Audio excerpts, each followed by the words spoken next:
Bonjour tout le monde, donc on est au Bootlegger, on fait présentement une chronique en fait avec Brand Ambassador, donc je présente Iain Allan, plaisir, bienvenue au Bootlegger. Donc ils ont Brand Ambassador de Glen Moray. Ce soir on va faire un masterclass ici même pour environ 65 personnes. Donc welcome. Thank you. How are you? I'm very well. Yeah. So actually, we just like a few questions.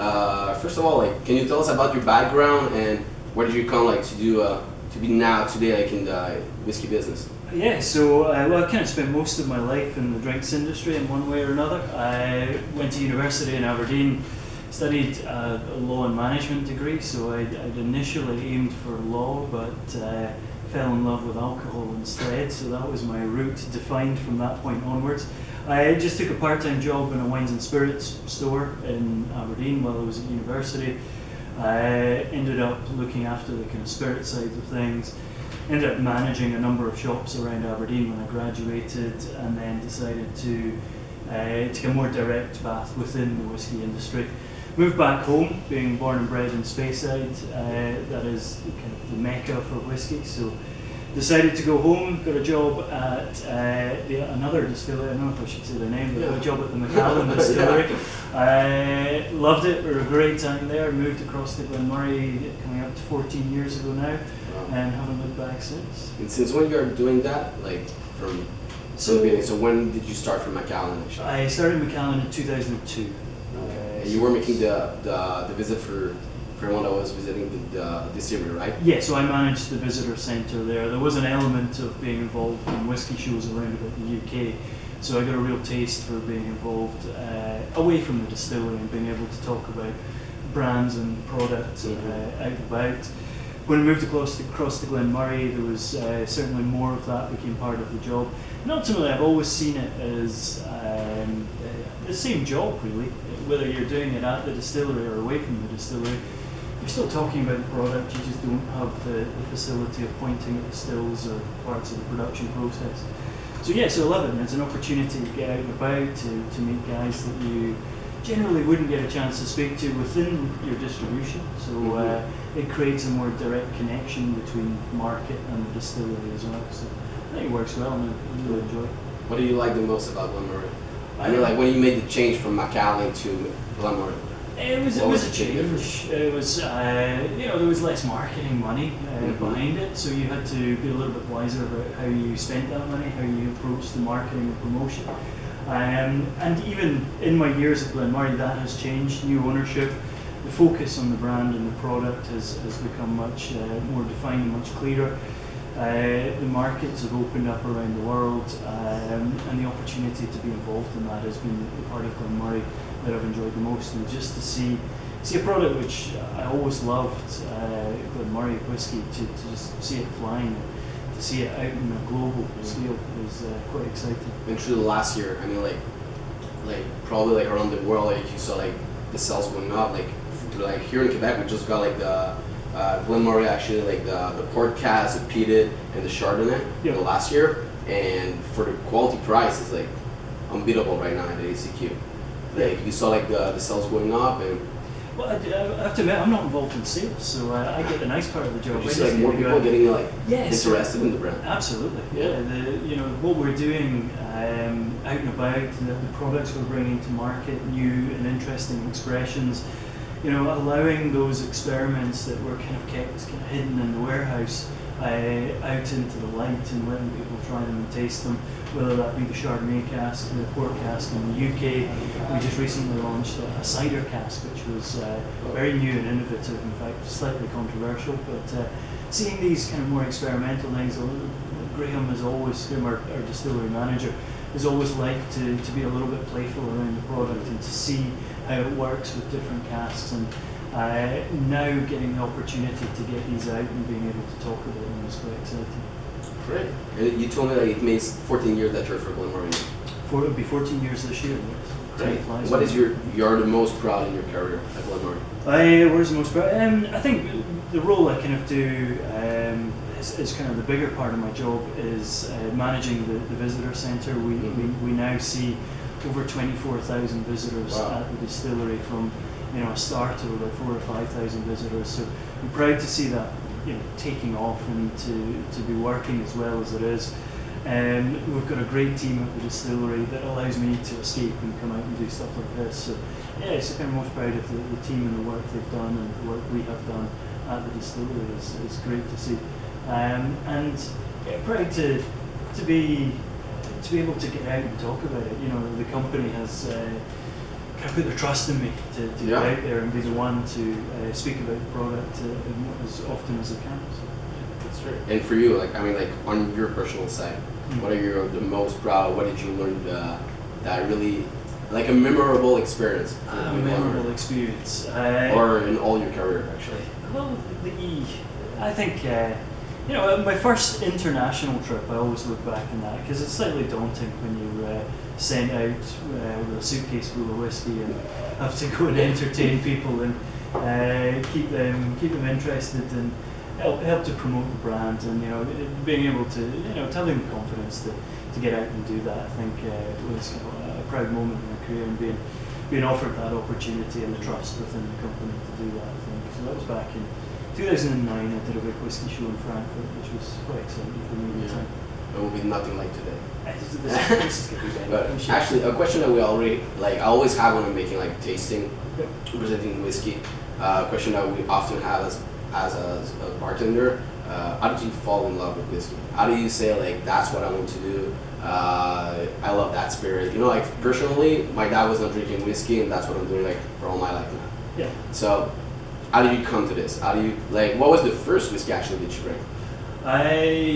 Was it a good experience? It was, yeah. Yeah. My dad is a big single malt enthusiast, so it was always around the house. Being born and brought up in Speyside, distilleries are always on your peripheral vision. You know, there's distilleries everywhere, so you know it was always around you. I never quite grasped just how big an industry it was. When you're living in amongst it, you don't ignore it, but you just don't realise until you actually get working in the industry. But as far as falling in love with whiskey, I can remember from a very young age my dad handing me glasses of whiskey and asking me to smell them, or occasionally taste them when it was one you wanted to try. I try to remember the first bottle of single malt I bought to myself, I remember, was a Balvenie, because I got a taste of a Balvenie and I really loved it. So yeah, I think that was the first bottle of single malt I ever purchased. Like at 5 years old? No, a little older than that. So yeah, that was the first one I went out and bought, but the first one I ever tasted back in the hazy days of my youth, I can't remember what it was. Can you tell us a little bit about, like, what we'll be tasting today? Yeah, so we've got a nice selection of the range here with us.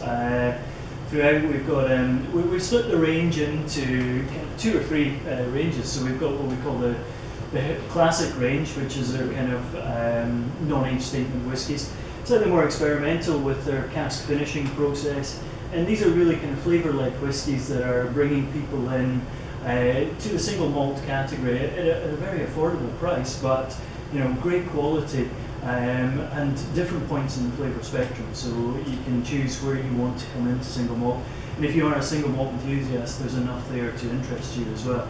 You know, with interesting innovations like Chardonnay cask and a peated Speyside within the classic.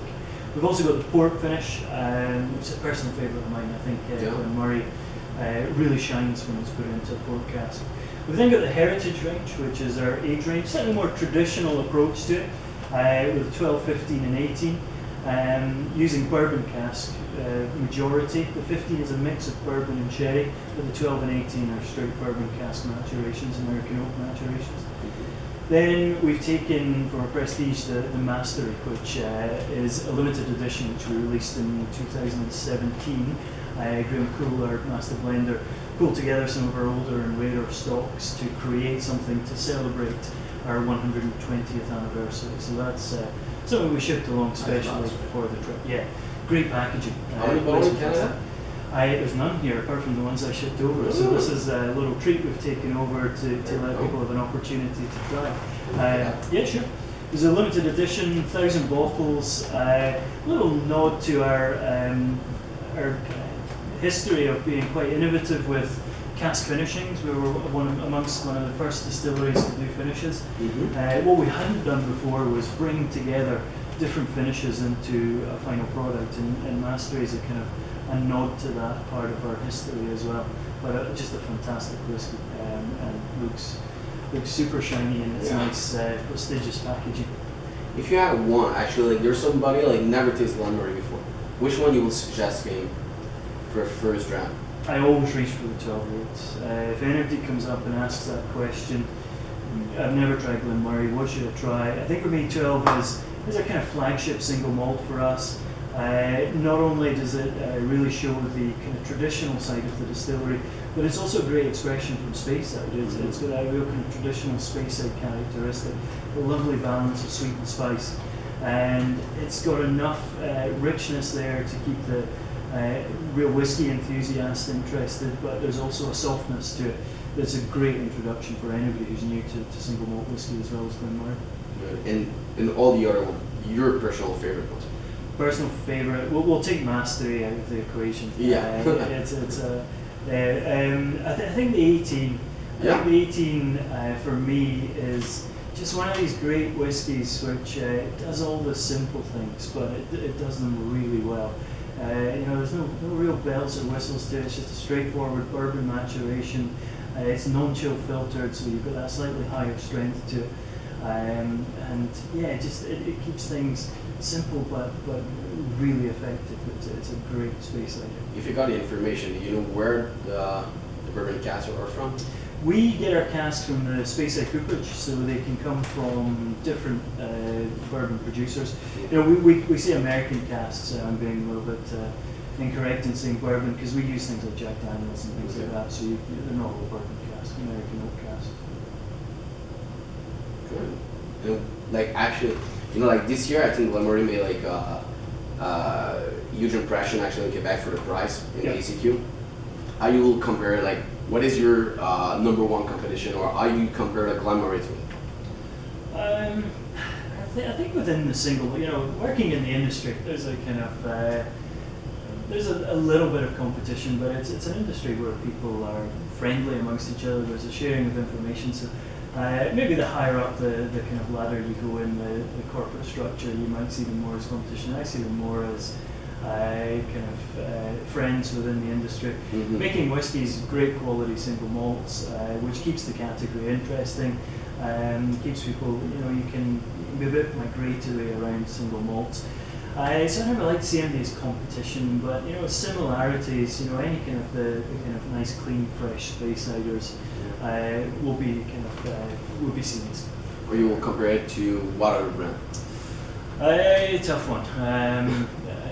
They're all got their own characteristics. I look at the likes of Balvenie, Glengrant, Glenlivet, Glenfiddich, these Speysiders that produce whiskies of similar style. Yeah. I would compare them, against the likes of these as a competitive set. Yeah. And what's next for you? Next for me after Canada, for Glen Moray, we've got a few interesting expressions which we've just recently brought that we're kind of promoting out and about. We've got with us the white wine cask finish in the classic, which is a Chardonnay, but we've just recently brought out the Cabernet finish, which is a red wine, and that's a lovely little pairing, having the two whiskies together, comparing the influence of the white wine and the red wine. So doing a little bit more talk on that. So a little bit of promotion there. So when I go back a couple of weeks at the distillery before I go off to Italy for a whiskey festival out there, then back to the US for a whiskey festival there, and then we move into the Spirit of Speyside Whiskey Festival, which is the home festival, which is 6 days in the beginning of May, which is for anybody who's not been to Speyside, that is an amazing time to visit. There's events, hundreds of different events, Kayleys. Which one? Tasting, first week in May. Okay. So great time to visit Scotland, great time to visit Speyside. There's so much to see there. If you're a whiskey fan, it's unmissable. Yeah. And just a question, actually, like, really interesting. Actually, you're aging some whiskey in wine cask. Yep. You will recommend it for pairing with food, or like you have some pairing that you can suggest us? Yeah, we do some food pairings across the range. So I always find that whiskey works well with little nibbles rather than with a full-on meal. And for me, I think a particularly special pairing is when we pair some seafood or shellfish with peated classic. Works really well. The 15, with the introduction of the sherry cask in the mix, you have a kind of chocolatey note which works really well with desserts, particularly dark chocolate desserts. 12-year-old sweetness, but crisp, fresh, clean, citrusy note. Again, it makes a good savoury pairing, but also another good dessert pairing as well. Can you tell us more, maybe like about the peat, like the one peated? Yes. That's one of the questions I have, because it's not really peated if you compare it with like Gavlin, Ardbeg. What is the process for that one? Well, we're using peat that's more local to the distillery. When we look at the kind of Isla peats, they bring a far more medicinal characteristic to the whiskey. The germination process allow it to grow. You'd